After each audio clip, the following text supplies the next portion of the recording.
Hey everyone, Spartan here, and here's my review of the Star Wars Battlefront Beta, and I'm gonna get, damn it, so close to the AT-AT power-up right away on my first game here, but I'll settle for this Orbital Strike, which I have no idea what it is or how to use it at first, because like I said, this is my first game. But let's talk about my review of the Star Wars Battlefront Beta, because I had a ton of fun, and 9 million other people had a ton of fun, which was a huge amount of people who downloaded this beta. I had a lot of stuff going on the past couple weeks. It's been hectic. I tried to get some stuff in, but really, I haven't even been able to really play video games at all, which has sucked. But hopefully today I'll be able to get some in, and here soon, because there's a lot of cool stuff coming up in the upcoming weeks. Like next week, I'm definitely going to have a review of the controller, the Elite controller that comes out on the 27th. Cannot wait. I already pre-ordered that in June, so I'll be ready to play, and I'll let you know how I think it works and how it feels and everything. Also, we got Black Ops 3 coming out. We got Star Wars.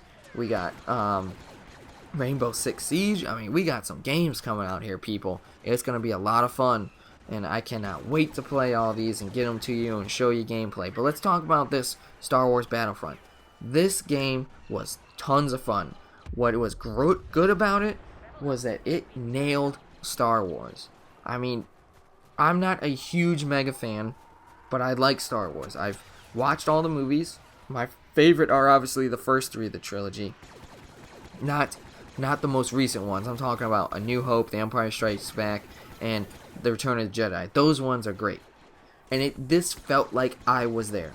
It felt like I was on Hoth, playing as a stormtrooper, fighting against the rebels, or it felt like I was a rebel trying to defeat that evil empire. I mean, it was awesome. The sound alone sold me on Star Wars. If I had been blind and played this game just by listening to everything, I would have thought I was in George Lucas's head freaking while he was developing Star Wars, because that's what it felt like. It was the best part about this game.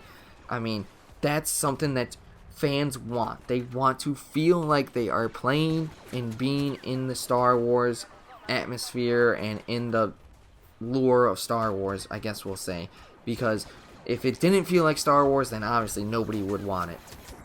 I think DICE and EA nailed that part. The graphics are great. I mean, much like Battlefront's graphics and Battlefield's, graphics.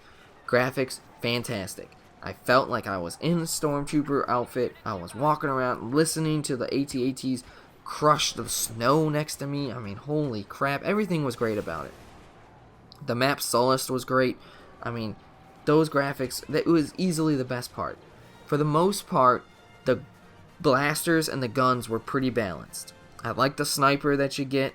I liked all the blasters. The LMG was a little overpowered. I think they need to tweak that just a tad.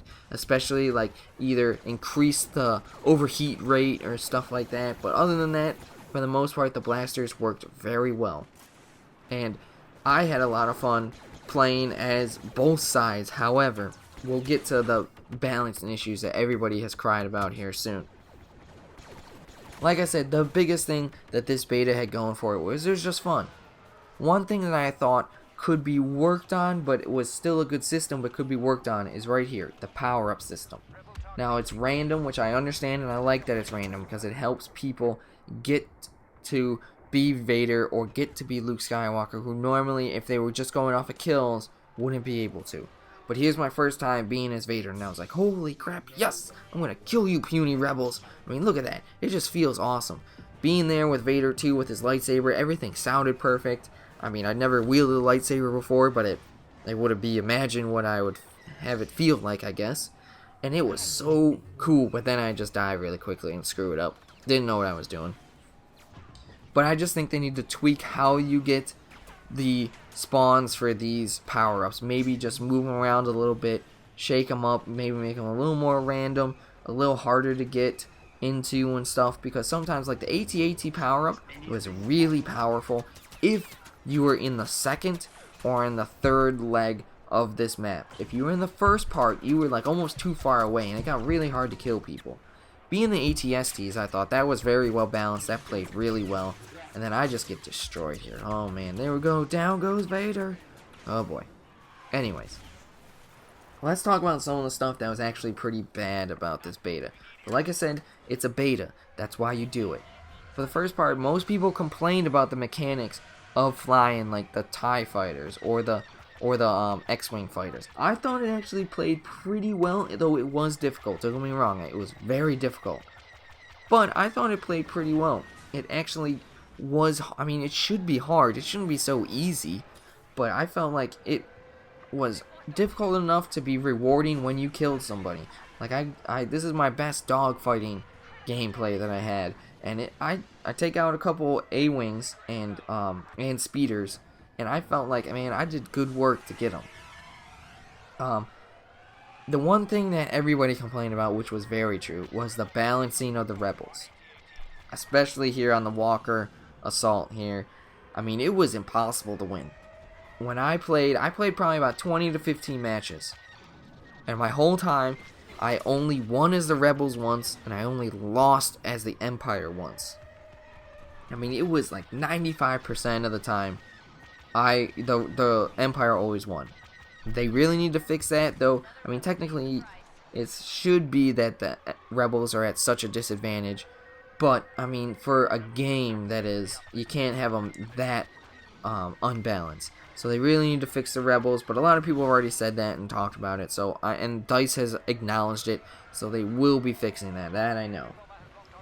The spawns were kind of an issue as well, depending on where you were, especially if you were the rebels on this third leg. You'd spawn right in front of the AT-AT, and he'd usually still be shooting and blasting the crap out of other people, so you would just get destroyed sometimes. But that can be fixed too, especially by looking at the data from all the beta, But the big thing that worries me about this game is the longevity and the playability. Now, it's a multiplayer only game. Now, Titanfall tried to do something like this. There's other games that have tried to do stuff. Now, I love Titanfall. It was a lot of fun. But it just got old after a while. I don't know why. I mean, normally games like that don't. Like Call of Duty doesn't really happen like that so quickly. Titanfall just dropped off the face of the earth really quickly. And I worry about this, that it might do the same thing. Now, Star Wars has a huge fan base, and just the name recognition alone is pretty big. So I don't think it's going to drop off the face of the earth here so quickly. But EA and DICE announced that there's a $50 season pass. And they said, trust me, you're going to have good stuff because we got 4 expansion packs. You get 2 weeks early access. But they don't tell you what.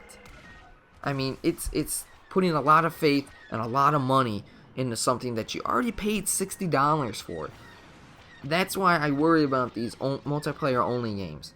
If you're gonna have it multiplayer only, you should pay, okay, $60 up front, then everything else is free. And that will keep the fans playing and keep them coming back, because I don't think I'm gonna get the expansion pack. I'm not at this point. Unless they announce really freaking cool stuff, I'm not going to announce it. Now, I know they have some stuff like the Battle of Jakku that comes out, especially a couple weeks before the movie comes out, which will be fun, but I mean, that's not $50 worth. And I already paid $60 for this game to begin with.